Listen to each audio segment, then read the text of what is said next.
Hey everyone, you're watching Story About Dan, and welcome to Honest Talks. Honest Talks is the part of my YouTube channel where I interview interesting, talented, and awesome people. And in this first episode of Honest Talks, I got to interview awesome Sam Newton. I had an incredible conversation with Sam where he shared his passions, his goals, and basically everything about his journey since he started. So please take a look, and I hope you enjoy this.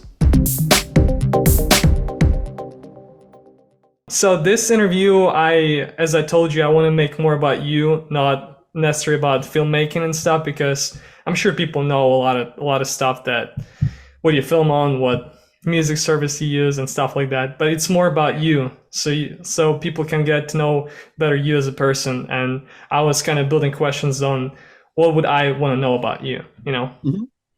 Yeah, Absolutely. So let's kick off with a very simple question: Trump or Hillary?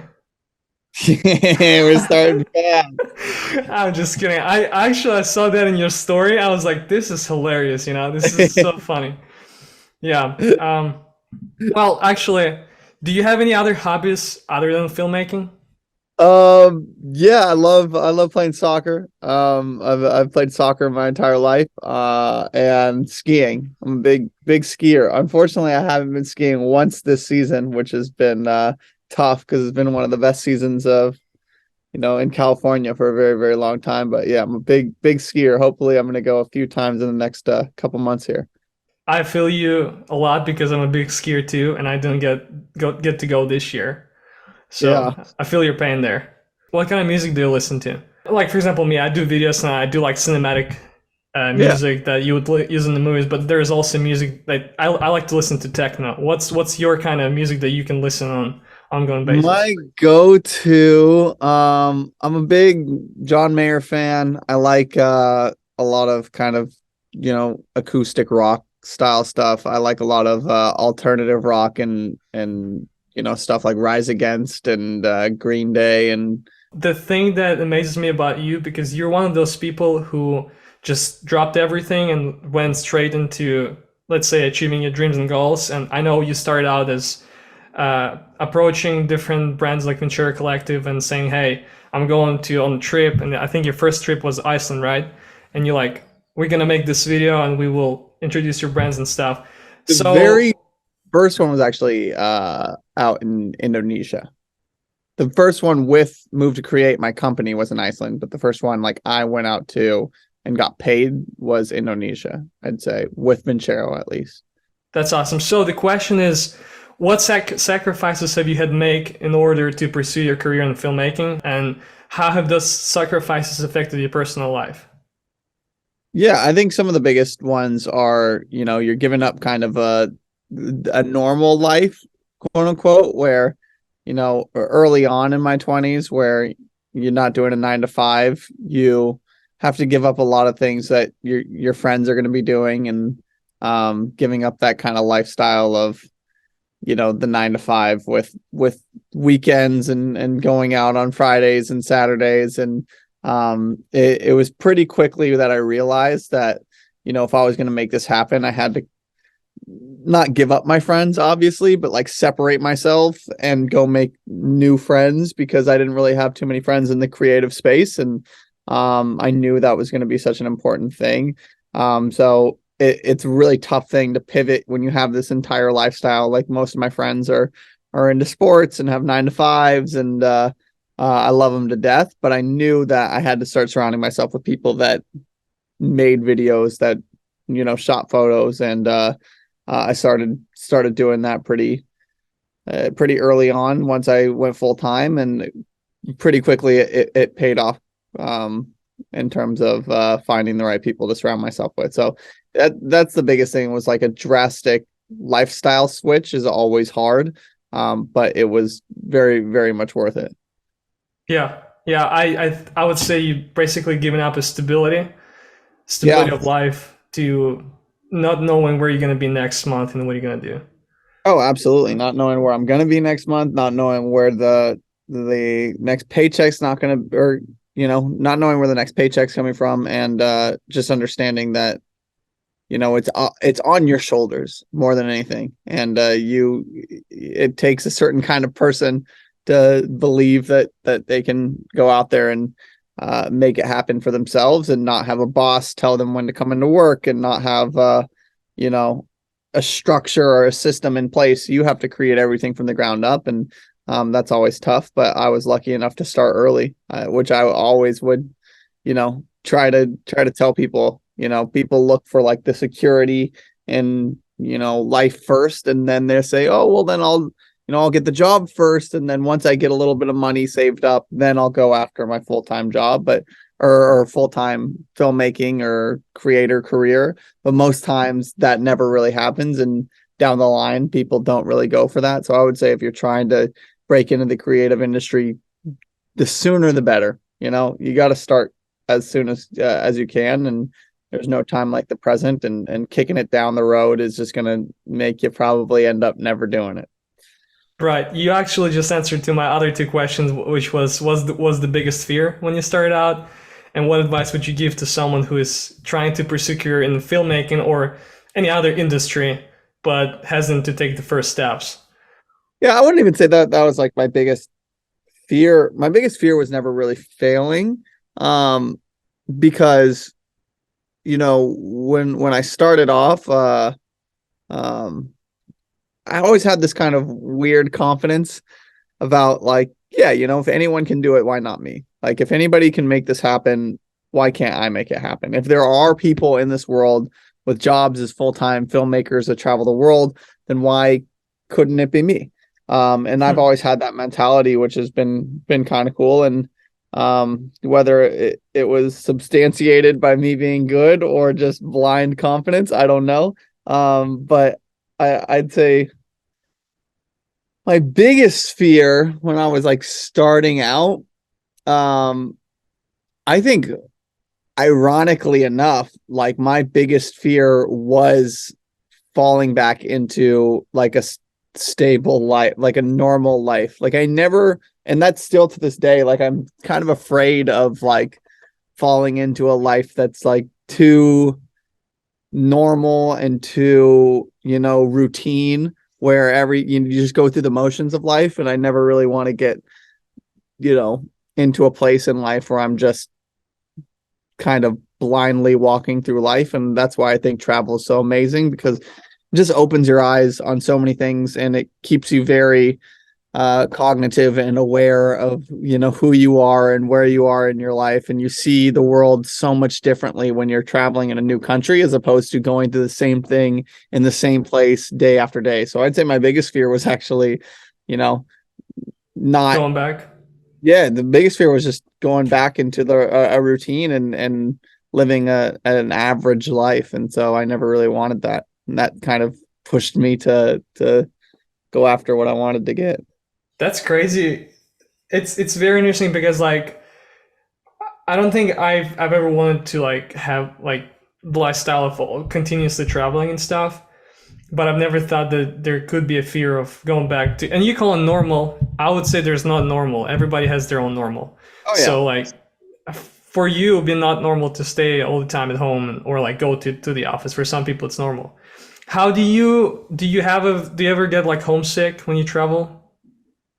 Oh, for sure. I mean, I don't travel nearly as much as I used to. When I was 23, 24, 25, I was gone all the time. And that definitely it would get to me a little bit. But now, I'm gone still like 3 months out of the year, and I don't think I'm ever on trips long enough anymore to really get homesick. I'll be gone for a month, which is, long enough to miss an In-N-Out burger every now and then and wish I had a breakfast burrito, but not long enough to the point where I'm like, oh man, I really want to go home.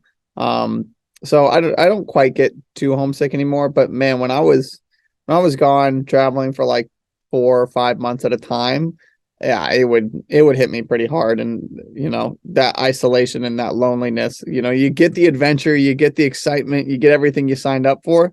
But the flip side of that coin is you get a little, if you start feeling a little isolated, you start feeling a little lonely. You look back at all the people that you grew up with, hanging out, doing things, and you sometimes feel like you're missing out a bit.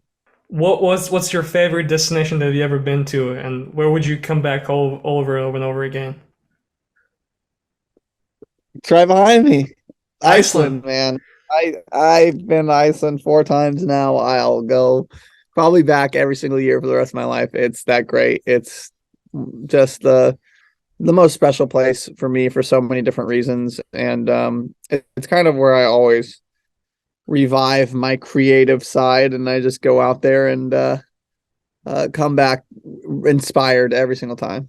Come back to film your hand underneath the waterfall. Exactly. Exactly. I Dude, go out there, I stand under some waterfalls, and I come back feeling like a true creator. Go to Iceland, stand under a waterfall. Go to Bali, stand under a waterfall. where did the turtleneck thing came from? The turtleneck thing I would say started basically with my friends and I went out to New Zealand, and we all had this big joke where what if we all bought turtlenecks and put them on, and um we I went to an H&M and bought 5 turtlenecks, and I was just like, hey, we're going to be in New Zealand for 3 weeks, so let's all put on a turtleneck and just kind of be idiots running around in turtlenecks. And that's exactly what we did. And my buddies made a video of me in the turtleneck out in New Zealand. Um, and it's still up on my channel right now. It's called The Search for Art. And that kind of like kick-started me being the turtleneck guy. And all my friends, they kind of gave up their turtlenecks, and I just kept it on for a couple other videos. And slowly but surely I was like, oh, well, this is a thing now. This is great. What do you do to stay motivated and inspired when you're facing creative blocks or challenges? And I know you've been talking about that on your channel quite often. You have like some videos where you talk about it. But if you could give answer in short, like what would you summarize? What do you do when you face creative blocks and challenges? Um, Go outside and take my camera somewhere. I think that's kind of the easiest way to get through anything at any point in time, is taking my camera out into nature and just hitting record with a couple of buddies. Not really having a general idea of what I want to shoot, of what I want to make. And 9 times out of 10, when I do that, it starts to inspire me. And I, it's so easy to get caught up in the day to day and what I should and shouldn't be posting, and not being good enough on the internet, or not being relevant enough, or not getting the numbers you want to get. But then you just go outside and bring a camera with you with some friends, go into nature and just start hitting record, and it all kind of comes back to you on why you do this in the first place. Okay, yeah, I cannot be more agreed with that because it just lately became so much like of a numbers game. The algorithm fight with algorithm and do use the same audio everybody uses and use the same theme and ideas that it kind of kills the creativity, I think, at some point. But every time I feel like every time you just go outside, like you said, you just get inspiration back. Looking back at your journey so far, is there anything you would have done differently? What I've done differently, honestly, probably not, man. I'm so happy with where I'm at in my career and in my life. And I think so many of those mistakes that I quote unquote, maybe should have done differently, they always led me to being, a better filmmaker, a better person, a better, like, you need to mess up. You need to have those moments in life where you really are lost and you're really kind of struggling with where you're at. Because if you don't ever have those are the points in life where you have to look yourself in the mirror and really ask yourself, what am I doing? How can I improve? Where can I get better? And kind of that idea of like 1 step back and 2 steps forward. So yeah, I don't think there's anything I would necessarily do differently, as opposed to just, keep moving forward. And if you're ever feeling stagnant, you have to get yourself out of bed and just go out and make something and do your best to try to push yourself through those, states of feeling uninspired. And if you do that, then no matter what, you're going to end up messing up. No matter what, you're going to end up succeeding. But you got to keep moving 1 step at a time, and then hopefully you're not living a life of regrets because you understood you did everything that you possibly could do. When people think about you, people who know you, they also think of a comedian side of you. If you look back, it's been so like filmmaking community, everything's so serious. Everybody does this like this similar shots where everything is serious, and then you come up, like you come in and just start making fun of everything and making it like funny because everybody feels related, right? And then the whole Sam Calder thing. How did you come up with all that? I mean, I think I understand how, but like, what was the feeling? Like, why did you start doing that? And did you think you will have any clapback or anything? No, because I always felt like I was doing it in a way that was like kind of tongue in cheek and a little, friendly, but making fun of the cliches because they weren't just cliches other people were doing. There was stuff that I was buying into, much like the standing under the waterfall, and those are things that I do all the time. But I'm also pretty self-aware that it's pretty funny at times that it does get a little cliche. And then the first time I ever did it, I remember making a my year video, and I was like, I was seeing all these my year videos do really well, and I'm like, I could do that. I could have a my year video blow up, but I didn't want to do it the same way that everybody else did. And I realized I'm like, well, what if I did do it the same way everybody else did, but made it a little bit more extreme and added that like comedy element to, get the same trendiness involved in the video, but also use comedy to kind of point out some of the cliches. And I started doing that for a few years and kind of carved out my niche. I would say it's been fun. Did you ever get to meet Sam Calder actually? I've never met him. I've talked to him plenty of times, but yeah, never met him. We go back and forth on Instagram every now and then, but never had the chance to run into him. He's always out somewhere else in the world, and we've had a couple times where we almost crossed paths, but never to the point where we actually did. So one day, Right, it's just a matter of time. yeah, But you met the god himself, Peter McKinnon.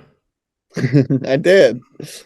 Yeah, that's us. How was that? What were your feelings like? I know, I'm sure it was awesome, right? Yeah. But was it unexpected? Did you expect that after that music video that you made, you're gonna meet him?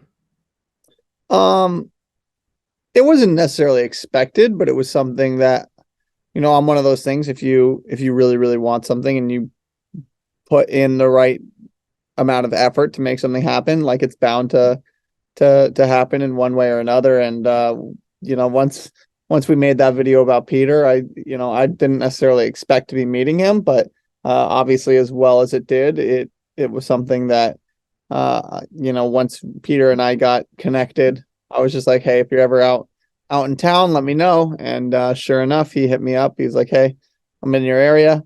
Let's grab coffee. And the rest is history. Peter he's exactly what you would expect him to be, which is awesome. It's not like meeting somebody and then realizing like, oh, they're kind of a shitty person. It's just Peter was so nice, so down to earth, such a cool hang. And yeah, I'm stoked for whenever the next time we get together would be. Everybody's jealous of that, but it is awesome. Okay, so try to think more of this and like because everything, like you said, all the mistakes we do shape ourselves, and we've learned about ourselves. So, what is the most important thing you've learned about yourself while traveling the world and making travel films and starting out from the moment you decided to step out of normal life and go film and go into this industry? So, what you've learned about yourself? That I can do the things that I want to do, that I can do the things that I put my mind to doing, because being a 22-year-old kid deciding I want to be a travel filmmaker is not an easy task, and it gets kind of scary to dive into it. But after a while, it's like, oh shit, like if I, everything leads to the next thing, which leads to the next thing. And I learned that I'm capable of doing what I want to do. And it kind of opens so many doors when you realize that, where, if you put the right people around you and have the right goals and take the right steps to get where you need to go, then you really can do almost anything that you could ever imagine. And that's something that I learned about myself, where it's like, hey, I'm, for as far as I've come, I'm proud of, how far I've come. And I'm proud of the kid who was 23 years old sitting in a hostel while his friends were out partying, editing videos. I'm proud of the kid that passed out, past the party and said, nah, I'm not going to go to the bars this weekend because I'm going to work on this next edit, or I'm not going to go to this big event because instead I want to save my money to buy a ticket to go to this country. And I think I learned that, you know, if you stay relatively disciplined and truly believe that you can make something happen, that you can. And I'm proud that I was able to do that. So. Yeah, that's amazing. And thanks to your good decisions that you made, you also inspired a lot of people who are looking up to you. Yeah, man, it's been a really, really cool journey. Where do you see yourself in 5 years, considering the rate of growth you have, and what are your goals that you think you're gonna achieve in the next 5 years, and like where do you see yourself? Yeah, I'd always say that like my biggest goal is to always make sure that I'm like enjoying what I'm making. And as long as I'm enjoying what I'm making, I don't really have to have, you know, plans for what's 10 years down the line or what's 15 years down the line. I've never really thought too far, like 5 years down the line. You know, obviously from an investment standpoint, I'd like to have a little bit of money saved up and start building a little bit of a financial freedom in that regard. But other than that, I don't think I ever look 5 years down the line. I just ask myself, you know, where am I at right now? Am I happy with where I'm at right now? If the answer is yes, then let's keep doing what I'm doing. And if the answer is no, then what can I do to change that and pivot that? And where do I need to go? And for the past few years, that the answer is yes. And I've been very proud of where I've been in my career and as a person. And I love what I do so much. And to have this ability to make these videos is really, really cool. And I've been loving it. So I can't say there's anything else I would ever even remotely want to be doing than this job. So I agree. And personally, for me, it's like, yes, everybody wants to make a lot of money and do something that's gonna bring you a lot of money. But at the end of the day, are you gonna be happy if you're gonna be in a miserable job that gives you a lot of money, but you're not doing what you love, you know? oh So yeah, my personal rule in my life is to always pursue whatever makes me happy, just like you said. And it's great. I'm happy for you that you're happy, you know, that you picked the path that makes you happy, and then down the line, of course, it's going to be paid off because all the hard work pays off, and especially if you do with high quality and you put a lot of hard work into it. absolutely. I mean, if that's your priority, then you're in a good place. You know, if you're really putting that as the first priority, like, am I enjoying what I'm doing, and am I creating the life that I want to be living? If the answer is yes, then who gives a shit if you're making $70,000 or $30,000 or $500,000? It's like you're enjoying your life, you're living the life that was made for you, and yeah, the money will eventually come as long as you're enjoying that. So yeah. Well, that's great. Yeah, thank you. I think it's a good advice for everybody who maybe feels frustrated a little bit that they don't make as much and they can afford something, but if they do what they love, then it's going to pay off and it's going to be awesome for them. Absolutely, man. Well, I appreciate you having me. Is this going up on your YouTube or? Yeah, I cannot express how much I appreciate and thankful for your opportunity, because I mean, not everybody gets the opportunity. I know you're busy with your big project, so I Absolutely, really appreciate your time. man.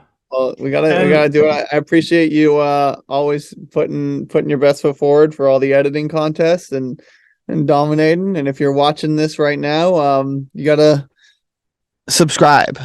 Hit subscribe. Go subscribe to Dan's channel. Come on. Thank you. And go ahead and subscribe to Sam's channel, and go ahead and buy Cat's clothing and Ventura Collective watches from his link. Thank you so much. Appreciate that. Dude, and take it easy. thank you. Bye bye.